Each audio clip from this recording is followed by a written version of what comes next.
সুপ্রিয় শিক্ষার্থীরা, তোমরা কেমন আছো? আজ আমরা শিখব তোমাদের যেটা চলমান যে নগদান বইটা চলছে, নগদান বই বা ক্যাশ বুক, তার দুঘরা নগদান নিয়ে আজকে আমরা কথা বলবো। So let's start. Are you ready? Okay, thank you.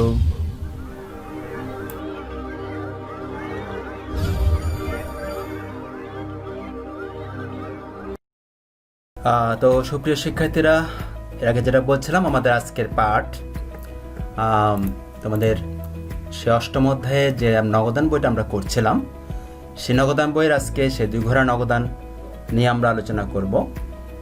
অষ্টম অধ্যায়ে তোমরা জানো আমরা নগদান বই অলরেডি এক ঘরা নগদান বইটা করেছি এবং দুঘরা নগদান বই নিয়ে আজকে আমরা আলোচনা করব, ঠিক আছে? তো আসো, চলো আমরা দুঘরা নগদান বই শুরু করি। তবে তার আগে যে বাড়ির কাজটা ছিল তোমাদের, গতবারে যে বাড়ির কাজটা ছিল, সেই বাড়ির কাজটা আমরা একটু পর্যালোচনা করে আসি। জনাব আবু তালেব সরকার নগদ 20,000 টাকা নিয়ে 2020 সালের 1 জুন তালেব এন্টারপ্রাইজ নামে ব্যবসা শুরু করলেন। উক্ত মাসের কতিপয় লেনদেন ছিল নিম্নরূপ: জুন 1 আসবাবপত্র ক্রয় 5,000 টাকা, জুন 3 পণ্য বাকিতে ক্রয় 8,000 টাকা, জুন 4 আজাদের নিকট নগদে পণ্য বিক্রয় 6,000 টাকা, জুন 7 নগদে ক্রয় 4,000 টাকা, জুন 9 পাওনাদারকে পরিশোধ 3,000 টাকা, জুন 11 বিজ্ঞাপন বাবদ পরিশোধ 2,000 টাকা, জুন 16 মনিহারি দ্রব্যাদি ক্রয় 500 টাকা, জুন 26 কমিশন প্রাপ্তি 1,000 টাকা এবং জুন 28 বিক্রয় হচ্ছে 7,000 টাকা। তো এগুলো তোমাদেরকে করতে বলা হয়েছিল যে উপরোক্ত লেনদেনের ভিত্তিতে এক ঘরা নগদান বই প্রস্তুত করো, তাই না? এটা করতে বলা হয়েছে। তো আমরা দেখি যে কিভাবে এক ঘরা নগদান বইটা প্রস্তুত করে। সমাধানটা সরাসরি তোমাদের দিয়ে দিচ্ছি।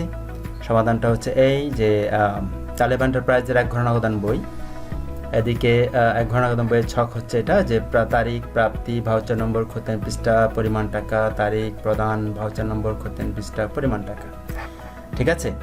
এবং এদিকে তারিখটা প্রাপ্তির ঘরটা এবং এদিকে হচ্ছে প্রদানের ঘর। অর্থাৎ যা টাকা তোমার কাছে আসবে সেই টাকাগুলো এদিকে বসবে, আর যে টাকাগুলো চলে যাবে সে টাকাগুলো ক্রেডিট পাশে বসবে, তাই না? তো এটাই আমরা আলোচনা করছিলাম। তো এখন আমরা দেখি যে সেই অনুযায়ী আমাদের কি কি আসবে। এখানে জুনের 1 তারিখে নগদ, অর্থাৎ আবু তালেব সরকার নগদ 20,000 টাকা নিয়ে 2020 সালের 1 জুন ব্যবসাটা শুরু করেছিলেন। তাহলে এই 20,000 টাকাটা হচ্ছে এখানে মূলধন হিসেবে এসেছিল, সুতরাং আমাদের কাছে টাকাটা এসছে নগদান হিসেবে ডেবিট, মূলধন হিসাবে ক্রেডিট, যাবে তা করলে এরকমই হয়, তাই না? তাহলে আমরা দেখি যে ব্যালেন্স বিডি হিসেবে এখানে 20,000 টাকা আসছে, যেটা দিয়ে শুরু হয়েছে কারবারটা। জুনের 1 তারিখ ব্যালেন্স বিডি দিয়ে 20,000 টাকা এসছে। ব্যালেন্স বিডিটা হচ্ছে এখানে মূলধনটা, ঠিক আছে, যেটা রয়ে গেছে সেই, অর্থাৎ যে টাকাটা দিয়ে ব্যবসাটা শুরু করা হয়েছে, ব্যালেন্স বিডি 20,000 টাকা। এরপর আসো আবার জুনের 1 তারিখ আসবাবপত্র ক্রয় 5,000 টাকা। এটা কিন্তু টাকাটা আসছে আমাদের কাছে ছিল এবং আসবাবপত্র ক্রয় হচ্ছে 5,000 টাকা। সে আসবাবপত্র ক্রয় করার জন্য আমাদের কাছ থেকে কি চলে গেছে? টাকা চলে গেছে, তাই না? তাহলে আমাদের কাছ থেকে যেহেতু টাকা চলে গেছে, সে টাকাটা কি হিসেবে গেছে? আসবাবপত্র কিনেছি। আমি বলেছি যে আমরা পণ্য ক্রয় বিক্রয়ের ক্ষেত্রে একমাত্র ক্রয় আর বিক্রয়টা আসবে, কিন্তু আমরা যখন কোনো সম্পত্তি ক্রয় বিক্রয় করব তখন কিন্তু আমরা ক্রয় বিক্রয় লিখতে পারবো না, তখন আমাদের সম্পত্তিটার নামটা দিয়েই সেই এন্ট্রিটা আমাদের লিখতে হবে।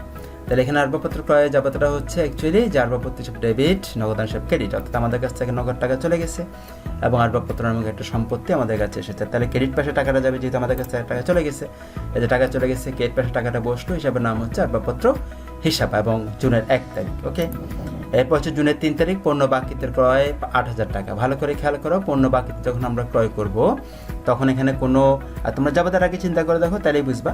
এটা জাবেদারা করলে কি হচ্ছে যে ক্রয় হিসাব ডেবিট, বিবিধ পাওনাদার হিসাব ক্রেডিট। এখানে কি নগদান নামে কোনো এন্ট্রি আছে? কোনো এন্ট্রি নেই। সুতরাং নগদান নামে যেহেতু কোনো এন্ট্রি নেই, এটা কোনো নগদান বইতে যাবেই না। সোজা কথা, বাকিতে পণ্য ক্রয় বিক্রয় এগুলো কখনো নগদান বইতে আসবে না। তাহলে সেক্ষেত্রে আমরা পণ্য বাকিতে ক্রয়ে 8,000 টাকা জুনের 3 তারিখ এটা আমরা নেব না, ঠিক আছে?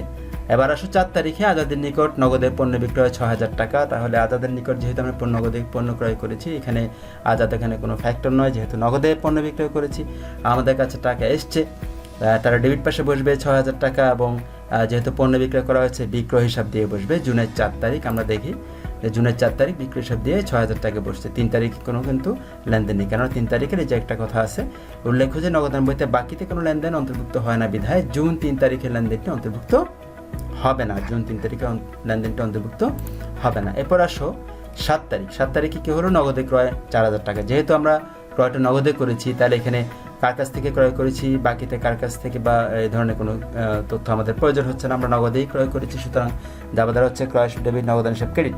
সুতরাং কথা আমাদের কাছ থেকে টাকা চলে গেছে, নগদান হিসাব ক্রেডিট, তাহলে ক্রেডিট পাশে বসবে 4,000 টাকা, হিসাবের নাম হবে ক্রয় হিসাব এবং জুনের 7 তারিখ। দেখো জুনের 7 তারিখ ক্রয় হিসাব দিয়ে 4,000 টাকা ক্রেডিট পাশে বসলো। এরপর হচ্ছে তোমার জুনের 9 তারিখ পাওনাদারকে পরিশোধ 3,000 টাকা। আবার আমাদের কাছ থেকে টাকা চলে গেছে, পাওনাদার হিসাব দিয়ে 3,000 টাকা ক্রেডিট পাশে বসাতে হবে জুনের 9 তারিখে। পাওনাদার হিসাব দিয়ে ক্রেডিট পাশে 3,000 টাকা জুনের 9 তারিখে আমরা বসালাম। এরপর জুন 11 বিজ্ঞাপন বাবদ পরিশোধ 2,000 টাকা। আবার আমাদের কাছ থেকে টাকা চলে গেছে, সুতরাং আবারও ক্রেডিট পাশে যাবে 2,000 টাকা এবং হিসাবের নাম হবে বিজ্ঞাপন হিসাব জুনের 11 তারিখ। জুনের 11 তারিখ বিজ্ঞাপন হিসাব 2,000 টাকা। ঠিক আছে, এরপর জুনের 16 তারিখ মণিহারি দ্রব্যাদি ক্রয় 500 টাকা। তাহলে 500 টাকা মণিহারি দ্রব্যাদির জন্য আমাদের আবারও ক্রেডিট পাশে দিতে হবে টাকাটা, যেহেতু 500 টাকা আমাদের খরচ হয়েছে। হিসাবের নাম হবে মণিহারি হিসাব জুনের 16 তারিখ। দেখো জুনের 16 তারিখ মণিহারি হিসাব দিয়ে 500 টাকা এবং জুনের 26 তারিখ কমিশন প্রাপ্তি টাকা আমাদের কাছে আসছে, বিক্রয় 7,000 টাকা, তাও টাকা আমাদের কাছে আসছে। তাহলে দুটোই 26 28 দুটোই যাবে ডেবিট পাশে। তাহলে ডেবিট পাশে একটা হবে কমিশন হিসাব, আর হবে বিক্রয় হিসাব দিয়ে। কমিশন হিসাব বিক্রয় হিসাব দিয়ে ক্রেডিট পাশে ডেবিট পাশে দুটোটাই বসছে। ঠিক আছে, এবার টাকাগুলো আমাদের বসানো হয়ে গেল, আমাদের ব্যালেন্স বের করার পালা। এবার আমরা এখানে দুই পাশে যোগ করে দেখছি, এই পাশে বেশি আছে 34,000 টাকা এবং এই পাশে কম আছে 19,500 টাকা। তাহলে এই 19,500 টাকাটা হচ্ছে জুনের 30 তারিখের ব্যালেন্স, অর্থাৎ ব্যালেন্স সিডি, যেটাই ব্যালেন্স সিডি 19,500 টাকা এবং এটাই ব্যালেন্স সিডিটা ব্যালেন্স বিডি হয়ে দিকে আসলো 19,500 অঙ্ক জুন মাসের। সুতরাং জুলাই মাসের 1 তারিখে ব্যালেন্স বিডি হিসেবে 19,500 টাকায় হবে। তো এই ছিল তোমাদের গতবারের বাড়ির কাজটা। গতবারের বাড়ির কাজটা আশা করি তোমরা বুঝেছ, তোমরা অনেকেই করেছো হয়তো বা।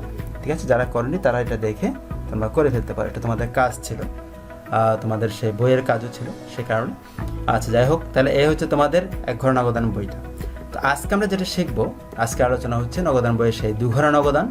আমরা জানি 1 ঘরা, 2 ঘরা এবং 3 ঘরা, 3টা নগদান আমরা করব। খুচরা নগদান বইটা অ্যাকচুয়ালি করা হয় না। এই খুচরা নগদান বইটা পেটি ক্যাশ বলা হয় আর কি, পেটি ক্যাশিয়ার বলা হয় খুচরা নগদান যারা সংরক্ষণ করে তাদেরকে। তো খুচরা নগদানটা তোমরা অবশ্যই পাবে, ইন্টারে গেলে তোমরা পাবে, অর্থাৎ উচ্চ মাধ্যমিক লেভেলে সেটা পাবে। এটা করতে হয় না সাধারণত। আমাদের 1 ঘরা, 2 ঘরা, 3 ঘরা নগদান বইটা খুব বেশি ইম্পর্টেন্ট। আচ্ছা যাই হোক, তো আমরা 2 ঘরা নগদান বইটা দেখি। প্রথমে দেখি কেমন প্রশ্ন আসতে পারে, সেই অংশটা আবার একটু দেখি।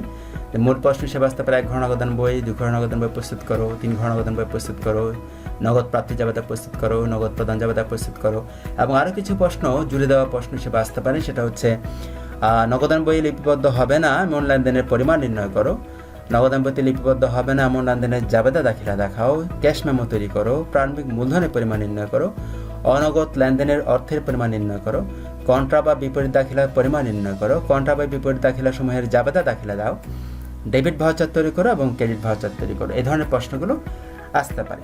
ঠিক আছে, অর্থাৎ এই নগদান বই থেকে এই ধরনের প্রশ্নগুলো আসতে পারে। এবার আমরা দেখি 2 ঘরা নগদান বইটা আসলে কি এবং এর ব্যবহারটা কিভাবে হয়। 2 ঘরা নগদান বই হচ্ছে যে সকল প্রতিষ্ঠানে নগদ অর্থ লেনদেনের পাশাপাশি ব্যাংকের মাধ্যমেও লেনদেন সম্পন্ন করা হয়, ওই সকল প্রতিষ্ঠানে নগদ অর্থ ব্যাংক সংশ্লিষ্ট লেনদেন একত্রে লিপিবদ্ধের জন্য 2 ঘরা নগদান বই প্রস্তুত করা হয়। ঠিক আছে, 1 ঘরা নগদান বই অপেক্ষা 2 ঘরা নগদান বই অধিক প্রচলিত এবং তথ্যবহুল। নগদ অর্থের প্রাপ্তি প্রদানের পাশাপাশি ব্যাংকে জমাকৃত অর্থের হ্রাস বৃদ্ধি ও ব্যাংক উদ্বৃত্তের পরিমাণ 2 ঘরা নগদান বই হতে জানা সম্ভব। এখানে কিন্তু অর্থাৎ 2 ঘরা নগদান বই তুমি যে শুধু নগদ লেনদেনগুলো দেখবে বা নগদের তুমি তথ্য পাচ্ছ বা নগদের হালনাগাদ তথ্য পাচ্ছ তা না। এখানে ব্যাংকের একসাথে একাধারে তুমি নগদ এবং ব্যাংক দুটোরই প্রাপ্তি প্রদানের পাশাপাশি জমাকৃত অর্থেরও হ্রাস বৃদ্ধিটা দেখতে পাবে। ঠিক আছে, তাহলে 2 ঘরা নগদান বইতে নগদ এবং ব্যাংক দুটোই থাকে। লেনদেন দ্বারা ব্যাংকে জমাকৃত পরিমাণ অর্থের পরিমাণ বৃদ্ধি পেলে তার ডেবিট দিকের ব্যাংক কলামে এবং হ্রাস পেলে ক্রেডিট দিকের ব্যাংক কলামে লিপিবদ্ধ হবে। অর্থাৎ এই যে লেনদেন দ্বারা যদি ব্যাংকে জমাকৃত অর্থের পরিমাণ বৃদ্ধি পায় তার ডেবিট দিকের ব্যাংক কলামে এবং হ্রাস পেলে ক্রেডিট দিকের ব্যাংক কলামে লিপিবদ্ধ হবে। কারণ এর আগের ব্যাপারটা তো তোমরা জানো, 1 ঘরা নগদানের ভিতরে নগদের ব্যাপারটা তো বলা হয়েছে, নগদ টাকা আসে ডেবিট দিকে, নগদ টাকা চলে গেলে ক্রেডিট দিকে। ঠিক একই রকম ব্যাংকে জমাকৃত অর্থের পরিমাণ বৃদ্ধি পেলে তার ডেবিট দিকে ব্যাংক কলামে বসবে আর হ্রাস পেলে ক্রেডিট দিকে ব্যাংক কলামে বসবে। ঠিক আছে, একই রকম পণ্য বিক্রি বা পাওনা আদায় বাবদ প্রতিষ্ঠান চেক পেলে তার দাগ কাটা চেক হিসেবে গণ্য হবে। কারণ প্রতিষ্ঠানকে প্রদত্ত চেক কখনোই বাহক বা খোলা চেক হয় না। ব্যাংক কলাম ডেবিট বা ক্রেডিট যে কোনো উদ্বৃত্ত প্রকাশ করতে পারে। ডেবিট উদ্বৃত্ত দ্বারা ব্যাংক জমা এবং ক্রেডিট উদ্বৃত্ত দ্বারা ব্যাংক জমাতিরিক্ত বোঝায়। 2 ঘরা নগদান বই প্রস্তুতের পূর্বে নিম্নোক্ত বিষয়গুলো জানা আবশ্যক। নিম্নোক্ত বিষয়গুলোর মধ্যে আমি বলেই দিচ্ছি। একটা বিষয় হচ্ছে কন্ট্রা এন্ট্রি বা দাখিলা, যেটা খুব বেশি ইম্পর্টেন্ট বিষয় এই দুঘরা নগদান বইতে। এটা সম্বন্ধে ভালো অভিজ্ঞতা থাকতে হবে। তো আমরা একটু দেখি কন্ট্রা এন্ট্রি বা বিপরীত দাখিলাটা আসলে কি। কন্ট্রা এন্ট্রি হচ্ছে যে সকল লেনদেনের ফলে নগদান হিসাব এবং ব্যাংক হিসাব দুটিই একসঙ্গে প্রভাবিত হয়, ওই সকল লেনদেন সমূহকে কন্ট্রা দাখিলা বলা হয় বা বিপরীত দাখিলা বলা হয়। এখানে নগদান হিসাব এবং ব্যাংক হিসাব দুটোই কি হবে, একসাথে প্রভাবিত হবে। নগদান ও ব্যাংক উভয়ই সম্পদ শ্রেণীর হিসাব, তাই নির্দিষ্ট লেনদেনের দ্বারা একটি হিসাব ডেবিট হলে অপর হিসাবটি ক্রেডিট হবে, অর্থাৎ আমার একটা সম্পত্তি বাড়বে তো আরেকটা সম্পত্তি কমবে, সেটা চিন্তা করতে হবে। উভয় দিকে পোস্টিংয়ের পর হিসাব দুটির পাশে সি বা ক লিখে চিহ্নিত করা যেতে পারে। সি বলতে কন্ট্রার, যে কন্ট্রার সি, এবং কন্ট্রা বাংলা কন্ট্রা ক লিখতে পারি, আমরা চিহ্নিত করা যেতে পারে। এখন দেখি আমরা 2 ঘর এবং 3 ঘর নগদান বইতে ব্যাংক সংক্রান্ত লেনদেনগুলো লিপিবদ্ধ করার নিয়মগুলো কেমন। ঠিক আছে, শ্রোতাগত একটা জিনিস বুঝতে পারছো যে কন্ট্রা এন্ট্রি মানে হচ্ছে ব্যাংকের কোনো লেনদেন হলে সেটা অবশ্যই, যেখানে নগদ অর্থ যদি প্রভাবিত হয়, ব্যাংকের লেনদেন ঠিক আছে, বাট সেখানে যদি নগদ অর্থ প্রভাবিত হয় তাহলে তোমার নগদ এবং ব্যাংক দুটোতেই কিন্তু আমাকে হিসাবটা দিতে হবে। যদি শুধু ব্যাংক প্রভাবিত হয়, নগদ প্রভাবিত না হয়, তাহলে কিন্তু নগদে আমরা এই ব্যবহারটা করব না। এটা আমরা উদাহরণের মাধ্যমে এখানে দেখবো। এখানে লিপিবদ্ধ করার নিয়মটা আছে, তোমাদের বইয়েও আছে, সরাসরি দেখে নিও। নগদ অর্থ যদি ব্যাংকে জমা দেওয়া হয় তাহলে কিন্তু আমার দুদিকেরই হিসাবে টাকাটা লিখতে হবে। কিন্তু কিভাবে? নগদ অর্থ ব্যাংকে জমা দেওয়ার জাবাদারা কি আসলে? জাবাদারা হচ্ছে নগদ অর্থ ব্যাংকে জমা দিলে ব্যাংক হিসাব ডেবিট, নগদান হিসাব ক্রেডিট। এটা হচ্ছে কিন্তু নগদ অর্থ ব্যাংকে জমা দেন, হ্যাঁ, অর্থাৎ ব্যাংক হিসাব ডেবিট, নগদান হিসাব ক্রেডিট। তাহলে আমার ডেবিট পাশে ব্যাংকে টাকা বাড়ছে এবং ক্রেডিট পাশে আমার কিন্তু নগদ থেকে টাকা চলে যাচ্ছে, তাহলে আমার ব্যাংকে টাকাটা বাড়ছে, সুতরাং ডেবিট পাশে ব্যাংকে টাকাটা দিতে হবে। এবং আমার কাছ থেকে ক্রেডিট পাশে টাকাটা চলে যাচ্ছে, নগদ টাকা চলে যাচ্ছে, সেজন্য ক্রেডিট পাশে আমাকে নগদ করে টাকাটা দিতে হবে। আমি যখন নগদ করে টাকাটা বসাচ্ছি হিসাবের নাম হচ্ছে ব্যাংক হিসাব, আমি যখন ব্যাংকে করে টাকাটা বসাচ্ছি হিসাবের নাম হচ্ছে নগদান হিসাব। ঠিক উল্টাটাই হবে, ঠিক আছে। আবার ব্যবসা প্রয়োজনে যদি ব্যাংক হতে আমরা উত্তোলন করি, তাহলে আমার ব্যবসা প্রয়োজনে ব্যাংক হতে উত্তোলন করলে আমার টাকা আসছে, ব্যাংক থেকে টাকা কমে যাবে, আমার নগদ টাকা বাড়বে, তাহলে নগদান হিসাব ডেবিট, ব্যাংক হিসাব ক্রেডিট। তাহলে নগদান হিসাব ডেবিট, সুতরাং ডেবিট পাশে নগদ করে টাকাটা হবে, এবং ব্যাংক হিসাব ক্রেডিট, সুতরাং ব্যাংকে করে ক্রেডিট পাশে ব্যাংকে করে টাকাটা হবে। আর ব্যাংকে করে যখন টাকা দিচ্ছি সেটার নাম হচ্ছে নগদান হিসাব, নগদে করে যখন টাকা দিচ্ছি সেটার নাম হচ্ছে ব্যাংক হিসাব। যে কন্ট্রা লিখতে হচ্ছে, ঠিক আছে। যখন উভয় দিকে তোমার হিসাবটা দিতে হচ্ছে তখন তোমাকে কন্ট্রা ক দিতে হবে। এখন প্রশ্ন হচ্ছে কন্ট্রা কটা এখানে দিবে শুধু, নাকি অন্য কোনো জায়গায় দিলে হবে? হ্যাঁ, হবে। এই খতিয়ান পৃষ্ঠা ঘরের মধ্যেও তুমি কন্ট্রার কটা লিখে দিলে হবে, কিন্তু এই লেনদেনটার পাশাপাশি একেবারে, অর্থাৎ যে লেনদেনটা তুমি লিখছো সেই লেনদেনটার পাশাপাশি লিখতে হবে, ঠিক আছে। অন্য জায়গায় লিখতে হবে, অন্যের সাথে মিক্সড করে হয়ে গেলে হবে না। তুমি খতিয়ান পৃষ্ঠাতেও লিখতে পারো, আবার তুমি এখানে প্রাপ্তিতে সরাসরি নগদান হিসাব কন্ট্রা দিয়ে লিখতে, নগদান হিসাব 3 ব্র্যাকেটে ক দিতে পারো, ঠিক আছে। ওকে, এরপর আসো জমাকৃত চেক প্রত্যাখ্যান। এবার দেখো, জমাকৃত চেক যখন প্রত্যাখ্যান হচ্ছে, আমার কাছে অলরেডি জমাকৃত চেক আছে ব্যাংকে, আমি অলরেডি টাকাটা জমা দিয়েছি, চেকটা জমা দিয়েছি, সুতরাং আমি তখন নগদ পাশে ক্রেডিট পাশে নগদের ক্রেডিট পাশে দিয়েছিলাম এবং ব্যাংকে ডেবিট পাশে দিয়েছিলাম। এখন যখন জমাকৃত চেকটা যখন প্রত্যাখ্যান হচ্ছে আমার, তাহলে ব্যাংকের টাকাটা থাকলো না, সুতরাং ব্যাংক থেকে টাকাটা আমাকে বাদ দিতে হবে, হ্যাঁ। অর্থাৎ জাবাদারা হবে অ্যাকচুয়ালি এরকম যে ব্যাংকে টাকা চলে যাচ্ছে, সুতরাং ব্যাংক হিসাব ক্রেডিট, এবং ডেবিট হবে আমি যে পাওনাদারকে, অর্থাৎ যে দেনাদারকে আমি ক্রেডিট করে দিয়েছিলাম এক সময়, ব্যাংক হিসাব ডেবিট, দেনাদার হিসাব ক্রেডিট করেছিলাম না, এখন আমরা সেটাকে উল্টো করবো, অর্থাৎ দেনাদার হিসাব ডেবিট, ব্যাংক হিসাব ক্রেডিট। যেহেতু এখানে দেনাদারের কোনো এই যে সংশ্লিষ্ট পক্ষ আছে প্রধান, সেখানে দেনাদার হিসাব দিয়ে আমাদেরকে ক্রেডিট পাশে ব্যাংকে ঘরে টাকাটা লিখে দিতে হবে, ঠিক আছে। এই যে সংশ্লিষ্ট পক্ষ বলতে ওই দেনাদারের কথাটাই বলা হচ্ছে। আর যদি নাম থাকে, আমি অমুকের কাছ থেকে চেকটা পেয়েছি, তাহলে অমুকের নামটাই তুমি এখানে বসাই দিবা, ঠিক আছে। এবার সুস্বীকৃত বা প্রদত্ত চেকটা প্রত্যাখ্যান, অর্থাৎ আমি যে চেকটা অপরের নামে ইস্যু করেছিলাম সেটা যদি আবার প্রত্যাখ্যাত হয়ে ফেরত আসে, ডিজনা হয়ে ফেরত আসে, তখন তুমি কি করবা? তখন তোমাকে, অর্থাৎ আমি যখন চেক প্রত্যাখ্যান আমি যখন ইস্যু করেছিলাম তখন আমি লিখেছিলাম যে আমার পাওনাদারকে আমি ডেবিট করেছিলাম এবং আমার ব্যাংকটাকে আমি ক্রেডিট করেছিলাম, ব্যাংক থেকে টাকা চলে গিয়েছিল, তাহলে ব্যাংকটাকে ক্রেডিট করেছিলাম এবং পাওনাদারকে আমি ডেবিট করেছিলাম। এখন ঠিক উল্টোটাই করতে হবে, পাওনাদারকে আবার আমাকে ক্রেডিট করতে হবে এবং ব্যাংকে করতে হবে ডেবিট। সেজন্য এই যে ব্যাংকের ডেবিট পাশে টাকাটা বসবে এবং হিসাবের নাম হবে সেই পাওনাদার হিসাব, বা আমি যার নামে হিসাবটা তৈরি করছি তার নামটা, ঠিক আছে। এবার ব্যাংক সুদ মঞ্জুর, ব্যাংক সুদ মঞ্জুর করলে আমার ব্যাংকে টাকা বাড়ে, আমার কিন্তু ক্যাশ টাকা আসে না, ব্যাংকে টাকা বাড়ে। হিসাবের নামটা হচ্ছে তোমার প্রাপ্ত ব্যাংক, অর্থাৎ প্রাপ্ত ব্যাংক হিসাব, ব্যাংক হিসাব ডেবিট, প্রাপ্ত ব্যাংক হিসাব সুদ হিসাব ক্রেডিট, অর্থাৎ ব্যাংক সুদ হিসাব ক্রেডিট। ব্যাংক হিসাব ডেবিট, ব্যাংক সুদ হিসাব ক্রেডিট। আমি ব্যাংক সুদটা মঞ্জুর করলে কিন্তু ক্যাশ টাকা আমরা পাই না, সেটা আমাদের চেক দিয়ে টাকাটা তুলতে হয়, তাই না? আর ব্যাংক কর্তৃক যে ধার্যকৃত সুদ বা চার্জ হয় সেক্ষেত্রেও কিন্তু আমাদের ব্যাংক থেকে টাকাটা কেটে ফেলে, আমাকে ক্যাশ টাকা দিতে হচ্ছে না। সুতরাং এখন আমার ক্যাশ টাকার ইয়াটা নাই। তাহলে ব্যাংক সুদ হিসাব, চার্জ হিসাব যদি দুটো একসাথে কাটে, ধার্যকৃত সুদ এবং চার্জ, ধার্যকৃত সুদ মানে আমার কাছ থেকে সুদ নিচ্ছে এবং ব্যাংক চার্জ আমার কাছ থেকে চার্জ নিচ্ছে, সেটাও হতে পারে। দুটো আমাকে ক্রেডিট পাশে ব্যাংকে ঘরে বসতে হবে। অর্থাৎ যাবাতারা হচ্ছে এরকম যে ব্যাংক সুদ হিসাব ডেবিট, ব্যাংক চার্জ হিসাব ডেবিট এবং ব্যাংক হিসাব ক্রেডিট, সাথে ক্রেডিট পাশে টাকাটা পাঠাতে হবে। তা এই হচ্ছে তোমার ব্যাংকের সাথে কানেকশনটা। এই দুটো নগদ অর্থ ব্যাংকে জমাদান, ব্যবসায়ের প্রয়োজনে ব্যাংক হতে উত্তোলন, আর হচ্ছে এটা জমাকৃত চেক প্রত্যাখ্যান, স্বীকৃত বা প্রদত্ত চেক প্রত্যাখ্যান, ব্যাংক সুদ মঞ্জুর এবং ব্যাংক কর্তৃক ধার্যকৃত সুদ ও চার্জ। এই বিষয়গুলো হলে শুধুমাত্র ব্যাংকে টাকা জমা দেওয়া এবং ব্যাংক থেকে টাকা তোলা, এই দুটোর জন্যই কন্ট্রা হয় অ্যাকচুয়ালি। আর বাকিগুলোর জন্য কিন্তু সিঙ্গে ভালো করে খেয়াল করো, তারপর সেটা জানা দরকার। ওকে, এবার আসো দুঘর নগদান বইয়ের ছকটা একটু দেখি। আমরা এক ঘর নগদান বই গতবার করেছিলাম, এবার আমরা করবো দুঘর নগদান বই। সেক্ষেত্রে দুঘর নগদান বইয়ের ছকটা হচ্ছে তারিখ, প্রাপ্তি, ভাউচার নম্বর, প্রত্যেক পৃষ্ঠা। এখানে আগে টাকা ছিল একটা, এখন হয়েছে কয়টা? দুটো, একটা নগদ টাকা, একটা হচ্ছে ব্যাংক টাকা। তারিখ, প্রদান, ভাউচার নম্বর, প্রত্যেক পৃষ্ঠা, নগদ টাকা, ব্যাংক টাকা। অর্থাৎ ডেবিট পাশেও দুটো টাকা নগদ ব্যাংক, ক্রেডিট পাশেও দুটো নগদ ব্যাংক। ঠিক আছে? আচ্ছা, তাহলে মনে রাখবে যে সকল প্রাপ্তিসমূহ নগদান বহি ডেবিট দিকে এবং সকল প্রদানসমূহ নগদান বহি ক্রেডিট দিকে বসে। এটা আমি এক ঘর নগদান বইয়ের ছক বা এক ঘর নগদান বই করানোর সময় আমরা সেটা বলে দিয়েছিলাম, তাই না? আচ্ছা, এবার আসো একটা অঙ্ক দেখি, একটা উদাহরণ দেখি। তপন চৌধুরীর প্রতিষ্ঠানে 2019 সালে নভেম্বর মাসের লেনদেন সমূহ ছিল এমন: নভেম্বর 1, 2, 4, 6, 10 এগুলো আছে।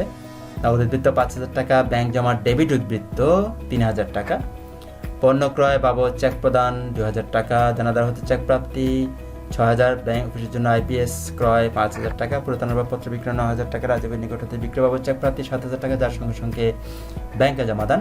এই যে সঙ্গে সঙ্গে ব্যাংকে জমাদান কথাটা না থাকলেও চেক প্রাপ্তি হলে সেটাকে ব্যাংক ধরতে হবে।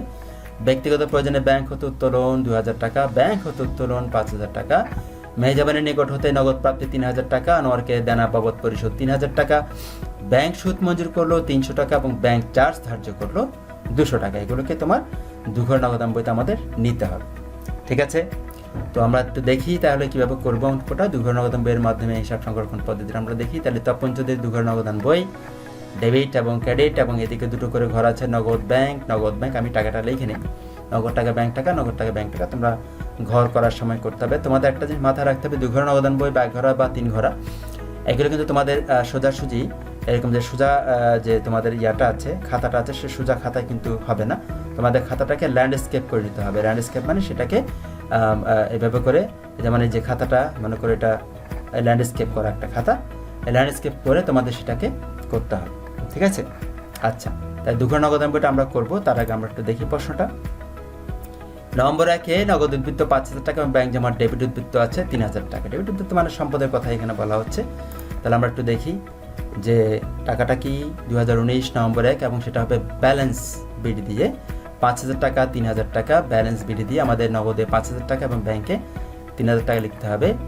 যে ব্যাংকে তোমার 3,000 টাকা এবং নগদে আছে 5,000 টাকা। এবার নভেম্বর 2 তারিখে পণ্য ক্রয় বাবদ চেক প্রদান 2,000 টাকা। পণ্য ক্রয় বাবদ চেক প্রদান মানে আমার কাছ থেকে টাকা চলে গিয়েছে, ব্যাংকে টাকা চলে যাবে, ব্যাংকের টাকা চলে যাবে 2,000 টাকা, এবং ক্রয় হিসাব দিয়ে নভেম্বর 2 তারিখ লিখতে হবে। দেখো ব্যাংকের নভেম্বর 2 তারিখ ব্যাংকে আমি টাকাটা চলে যাচ্ছে 2,000 টাকা, ব্যাংক থেকে টাকাটা কমে যাচ্ছে, সেজন্য ক্রেডিট পাশে দিলাম এবং হিসাবে নাম হবে সেই ক্রয় হিসাবটা, তাই তো? এবার আসো নভেম্বর 4 তারিখ দেনাদার হতে চেক প্রাপ্তি 6,000 টাকা। আবার চেক প্রাপ্তি তার মানে ব্যাংকে টাকা আসছে আমার, ডেবিট পাশে ব্যাংকে কত টাকাটা হবে, হিসাবে নাম হবে দেনাদার হিসাব নভেম্বর 4 তারিখ। তাই ডেবিট পাশে অর্থাৎ যাবে কিরকম যে ব্যাংক হিসাব ডেবিট, দেনাদার হিসাব ক্রেডিট, তাই না? তাহলে সেক্ষেত্রে নভেম্বর 4 তারিখ আমরা লিখবো দেনাদার হিসাব, অর্থাৎ ডেবিট পাশে টাকা 6,000 টাকা, 4 তারিখ নভেম্বর 4 তারিখ 6,000 টাকা হচ্ছে ডেবিট পাশে এবং হিসাবের নাম হচ্ছে দেনাদার হিসাব। ওকে, এবার আসো নভেম্বরের 6 তারিখ আইপিএস অফিসের জন্য আইপিএস ক্রয় হচ্ছে 5,000 টাকা। একটা সম্পদ আমরা কিনবো, সেক্ষেত্রে সম্পদ আমার বাড়লেও আমার কাছ থেকে কিন্তু ক্যাশ টাকা চলে যাচ্ছে।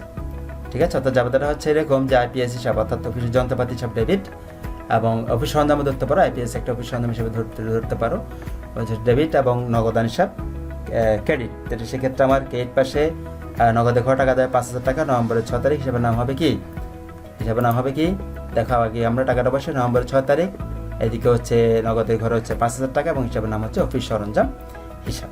ওকে, এরপর আসো 8 তারিখ, নভেম্বর 8 তারিখ, পুরাতন আসবাবপত্র বিক্রয় 9,000 টাকা। আমি বলেছি যে আসবাবপত্র বিক্রয় বা ক্রয়ের ক্ষেত্রে আমরা ক্রয় বিক্রয় ইউজ করতে পারবো না, আমাদের এখানে লিখতে হবে আসবাবপত্র হিসাব। এবং বিক্রয় করেছি 9,000 টাকা এবং ক্রেডিট পাশে তারা আমার কাছ থেকে টাকা আসছে, তাহলে ডেবিট পাশে আমার টাকা বসবে 9,000 টাকা নগদের ঘরে। এখানে ব্যাংকের কোনো নাম নিশানা নেই বা চেক টেক নেই, সুতরাং নগদের ঘরে টাকাটা আসবে আমার। এবং নভেম্বর 8 তারিখ এবং আসবাবপত্র হিসাব দিয়ে টাকাটা আসবে। এই যে নভেম্বর 8 তারিখ টাকা আসছে 9,000 টাকা এবং হিসাবের নাম হচ্ছে আসবাবপত্র হিসাব।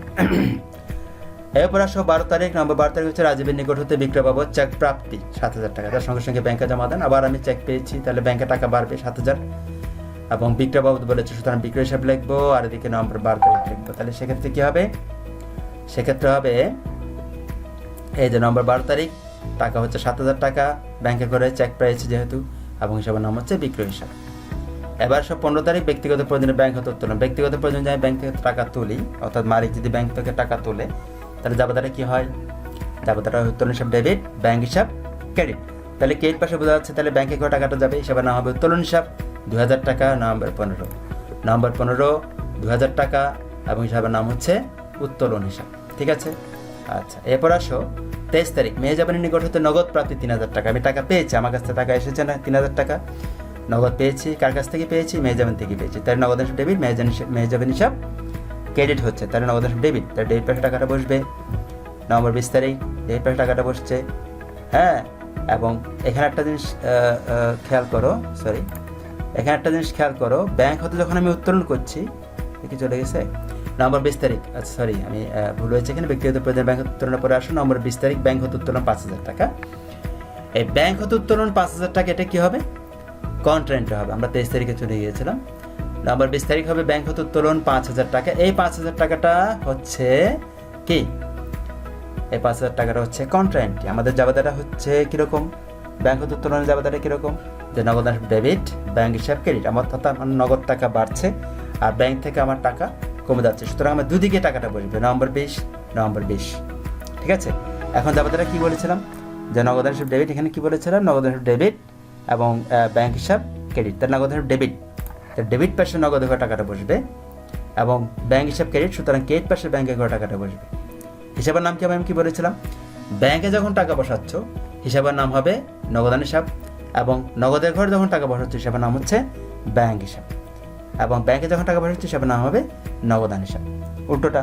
এবং কন্ট্রাটা আমি পাশে লিখে দিলাম বইয়ের মতো করে, তোমরা চাইলে কন্ট্রাটা খতিয়ান পৃষ্ঠাতেও লেখা যাবে, এখানেও লেখা যাবে, এখানেও লেখা যাবে। ঠিক আছে, তাহলে নভেম্বর 20 তারিখটা ব্যাপারটা বুঝতে পারছো, কন্ট্রান্টের ব্যাপারটা। আমার নগদ টাকা বেড়েছে, ব্যাংক থেকে টাকা কমেছে, বেড়েছে বিদায় ডেবিট পাশে, কমেছে বিদায় ক্রেডিট পাশে। নগদের ঘর যখন টাকা বসিয়েছি হিসাবের নাম ব্যাংক হিসাব, ব্যাংকে ঘর যখন টাকা বসিয়েছি হিসাবের নাম উল্টোটা নগদান হিসাব। ওকে, এবার 23 তারিখ মেহজাবিনের নিকট থেকে নগদ প্রাপ্তি 3,000 টাকা, আমি নগদ পেয়েছি, ডেট পাশে টাকা বসবে, নগদের ঘরে 3,000 টাকা হিসাবে নাম হবে মেহজাবিন হিসাব। এবং 23 তারিখ ডেট পাশে টাকা 3,000 টাকা এবং মেহজাবিন হিসাব দিয়ে বসলো। এবার সব 25 তারিখ আনোয়ারকে দেনা বাবদ পরিশোধ, আবার আমার কাছ থেকে টাকা চলে গেছে 3,000 টাকা এবং আনোয়ার হিসাব, অর্থাৎ আমার একজন পাওনাদার ছিল, সে টাকা দেনা মানে পাওনাদার ছিল আর কি, আনোয়ারকে টাকা পরিশোধ করলাম, তাহলে 3,000 টাকা ক্রেডিট পাশে যাবে, হিসাবের নাম হবে তোমার, দেখো নভেম্বর 25 তারিখ 3,000 টাকা ক্রেডিট পাশে এবং হিসাবের নাম হচ্ছে আনোয়ার হিসাব। এখানে সরাসরি তুমি পাওনাদার হিসাবে দিতে পারো, পাওনাদার হিসাব দিয়ে 3 প্যাকেটে আনোয়ার লিখে দিতে পারবা।